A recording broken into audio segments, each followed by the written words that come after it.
बंजारन बहू। कमला एक बहुत स्वार्थी महिला है।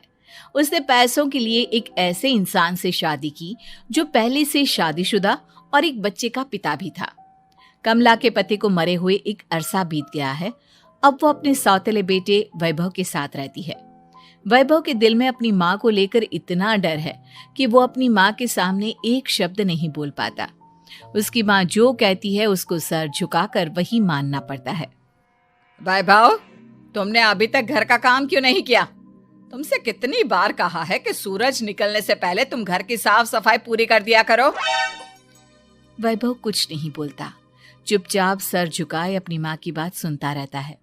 तभी पास में खड़ा नौकर सुखराम कहता है, मालकिन, वैभव बाबा को रात से तेज बुखार है, इसलिए वो सुबह जल्दी उठ नहीं पाए।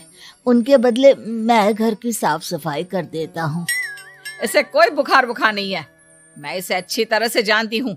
ये सब काम न करने के बहाने हैं। सुखराम काका, बोल दो इसे, सारे घर का काम यही करेगा। और इससे समय पर अपना काम पूरा नहीं किया तो इससे आज का खाना भी नहीं मिलेगा। मगर मालकिन, वैभव बाबा की सच में ही तबीयत खराब है, आप एक बार देख तो लीजिए। कमला बिना कुछ बोले वहां से चली गई और बेचारा वैभव तेज बुखार में भी काम करता रहा। कमला वैभव की शादी एक ऐसी लड़की से कराना चाहती थी जो अनपढ़ हो और कमला से इसी तरह डरे जिस तरह वैभव डरता है, ताकि वैभव की सारी जायदाद और धन दौलत उसकी मुट्ठी में रहे। लेकिन आज के जमाने में ऐसी लड़की मिलना मुश्किल है। कमला कार में यही सब कुछ सोचती जा रही थी कि तभी रास्ते में, अरे ड्राइवर, तुमने कार क्यों रोक दी? और ये इतना शोर कैसा? मैडम, आगे कुछ बंजारों का खेल चल रहा है, इसलिए भीड़ लगी है। मैं अभी भीड़ को साइड में करवाकर कार निकालता हूँ। ड्राइवर भीड़ को साइड करके कार निकालने की कोशिश करने लगा कि तभी कमला की नजर रस्सी पर चल रही एक फुलवा नाम की बंजारन पर पड़ी। क्यों ना मैं इस बंजारन की शादी वैभव से करा दूं? ये तो अनपढ़ लग रही है, मेरे पैरों तले दबकर भी रहेगी। मुझे अभी इसके माँ बाप से बात करनी होगी। ये सोचकर कमला ने उन बंजारों से बात की और उन्हें शाम को अपने घर बुलाया। फुलवा के माता पिता वहां उसे लेकर आ गए।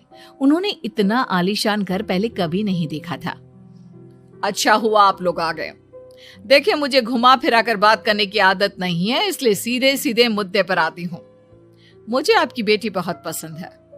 मैं अपने इकलौते बेटे की शादी आपकी बेटी फुलवा से कराना चाहती हूँ। इसके बदले में आप जो चाहो वो ले सकती है। तभी फुलवा की माँ कहती है, ये क्या कह रही है मैम साहब? कहीं आप हमारी गरीबी का मजाक तो नहीं उड़ा रही ना? आप मेरे बेटे से मिल लो। अगर आपको मेरा बेटा पसंद आता है तो मैं कल से ही शादी की तैयारी शुरू कर दूंगी।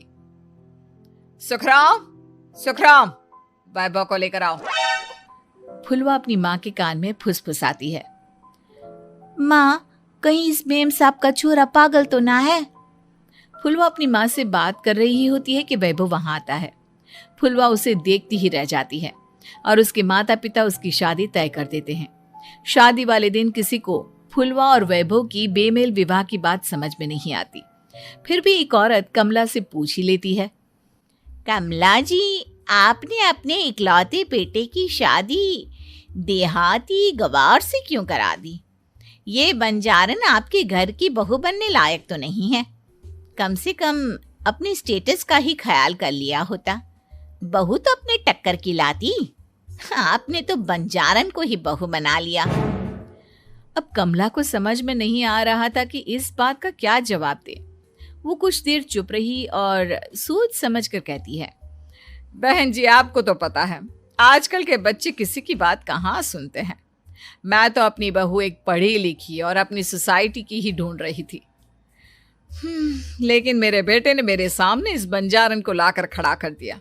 बोला कि मैं शादी करूंगा तो इसी से। अब भला मैं क्या करती, मुझे अपने बेटे के सामने झुकना ही पड़ा। कमला की ये बातें सुखराम भी सुन रहा था। उसने ये सारी बातें वैभव को जाकर बता दी। काका, मैं तो फुलवा को जानता भी नहीं, फिर माँ मेरे बारे में झूठ क्यों कह रही है? अरे बेटा, तुम कितने भोले हो, तुम्हें कुछ भी नहीं पता। तुम्हारे पिता अपनी सारी संपत्ति तुम्हारे नाम करके गए हैं। तुम्हारी माँ नहीं चाहती कि यह संपत्ति तुम्हें मिले, इसलिए उन्होंने तुम्हारी अनपढ़ लड़की से शादी करवाई ताकि तुम्हारी तरह वो भी अपने हक के लिए आवाज ना उठा सके। सुखराम काका, मैं क्या करूं, आप ही बताओ। माँ के सामने आते ही मेरे हाथ पैर कांपने लगते हैं। मैं माँ को कुछ भी नहीं कह पाता। वे दोनों बात कर ही रहे थे कि अचानक कमला वहां गई। कमला को देखकर दोनों घबरा गए। तुम दोनों फिर कभी बातें कर लेना, अभी फेरों का समय हो गया है, चलो जल्दी आओ। इस तरह फुलवा और वैभव की शादी हो गई। अगले दिन कमला ने फुलवा को बुलाया और उसे नसीहत देने लगी। देख बंजारन, तुझे मैंने अपनी बहू बना तो लिया है, लेकिन तुझे इस घर में आँख कान मुंह बंद करके रहना होगा। घर का काम कर और अपने पति से मतलब रख, समझी?